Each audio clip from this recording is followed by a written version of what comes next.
Hey guys, here are 3 simple ways to qualify leads when it comes to online advertising. My name's Mitch. My name's Matt. And this is Off the Cuff.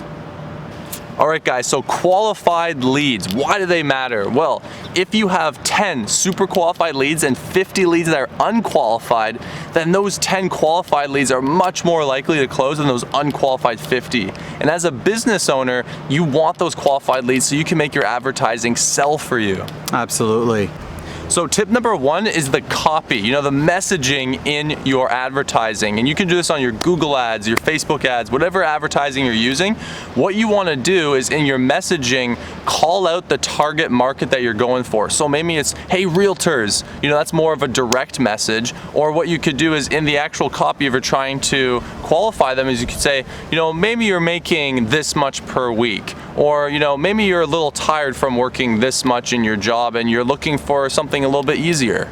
So you can call out their income by saying, hey, are you earning this much?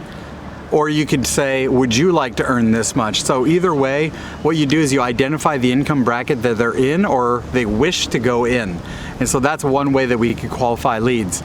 Now, tip number 2 comes with your landing page and your lead forms.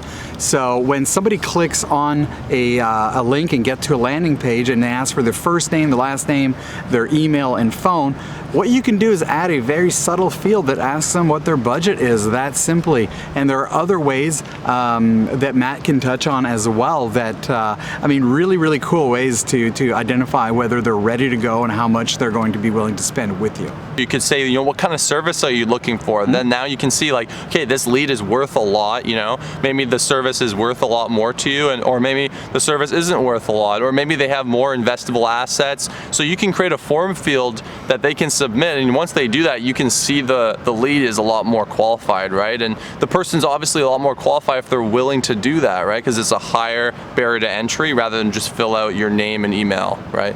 So that's another way. The third way is through the traffic, believe it or not. So obviously when you're doing online advertising, you need a way to bring someone to that landing page. And so, you can do Google ads, you can do SEO, you can do social media advertising. I'm gonna talk about Google here for a second. So Google has a lot more buyer intent when it comes to it because someone's actively searching, for a renovations company in Ottawa. And that person, they're doing that probably because they're looking for renovations. So they have a lot more intent to buy, and so they're a lot more likely to convert.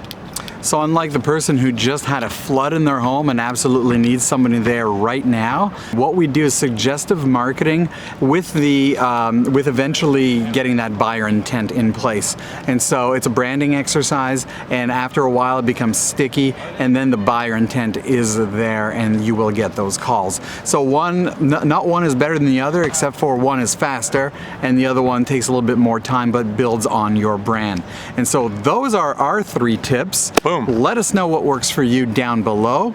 Subscribe to our channel. Don't forget to click the little bell button to get notified of when we post a new video.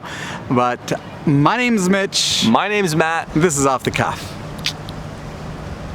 Boom.